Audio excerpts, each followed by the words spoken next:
విజయవాడ భవానీపురం నిర్వాసితులకు వైఎస్ఆర్సీపీ అండగా నిలిచింది.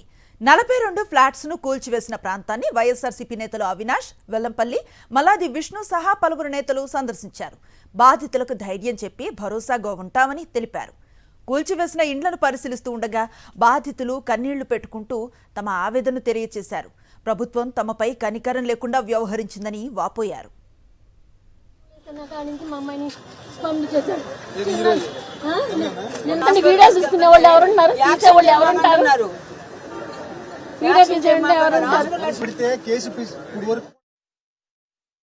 ఒక దుర్మార్గపు కాండ, ఒక రాక్షస కాండలాగా ఈ జోజినగర్లోని ఏదైతే 42 ఫ్లాట్స్ ఉన్నాయో తెల్లవారుజామునే వచ్చి ఇంట్లో మనుషులు ఉన్నప్పటికీ కూడా, చర్చిలో ప్రేయర్ జరుగుతున్నప్పటికీ కూడా చిన్నపిల్లలతో ప్రెగ్నెన్స్తో ఇంట్లో లోపల ఉంటే బలవంతంగా ఏమాత్రం కొంచెం కూడా టైం ఇవ్వకుండా బలవంతంగా వాళ్ళని పోలీసులు, బ్లేడ్ బ్యాచ్, అదేవిధంగా రౌడీల్ని చాలామందిని తీసుకొచ్చి ఇక్కడికి వాళ్ళ ద్వారా రౌడీజం చేసి అందరినీ కూడా భయభ్రాంతులు చేసే విధంగా నిష్పక్షపాతంగా, చాలా ద్రోహంగా, చాలా కర్కోటంగా ఈ బిల్డింగ్లు పడేయడం జరిగింది. కూటమి ప్రభుత్వంలో ఉన్న స్థానిక ఎంపీ కానివ్వండి, స్థానిక ఎమ్మెల్యే కానివ్వండి,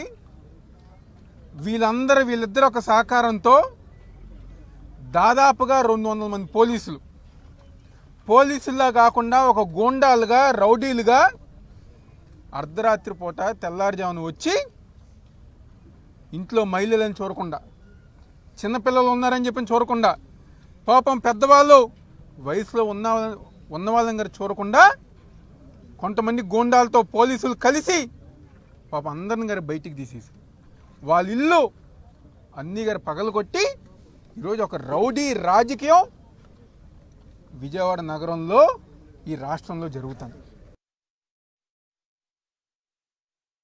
ఈరోజు కొంపల్ని కూల్చేటటువంటి ప్రభుత్వం అధికారంలో ఉంది. బాధ్యత లేదా? ఈ ప్రభుత్వాన్ని నడుపుతున్నటువంటి కూటమి నాయకులు చుట్టూ వీళ్ళందరూ తిరిగినప్పుడు, లోకేష్ గారి దగ్గరికి వెళ్ళినప్పుడు, పవన్ కళ్యాణ్ గారి ఆఫీస్కి వెళ్ళినప్పుడు, ఎంపీ దృష్టికి తీసుకెళ్ళినప్పుడు, స్థానిక ఎమ్మెల్యే దృష్టికి తీసుకెళ్ళినప్పుడు వీళ్ళందరూ ఏం చేస్తున్నారు? ఈ కబ్జాకోరులకి, ఈ భూమిని అక్రమంగా కాజేయాలనుకున్నటువంటి వాళ్ళకి వెన్నుదన్నుగా ఈ ప్రభుత్వం ఉండబట్టే ఈరోజు ఇంత పెద్ద సంఘటన. తెల్లవారుజామునే 100 మంది రౌడీలతో, గూండాలతో, పోలీస్ యంత్రాంగం యొక్క భద్రతతో మీ మీదకి వచ్చి మిమ్మల్ని ఇల్లు కూల్చడం అనేది చాలా దారుణమైనటువంటి విషయం.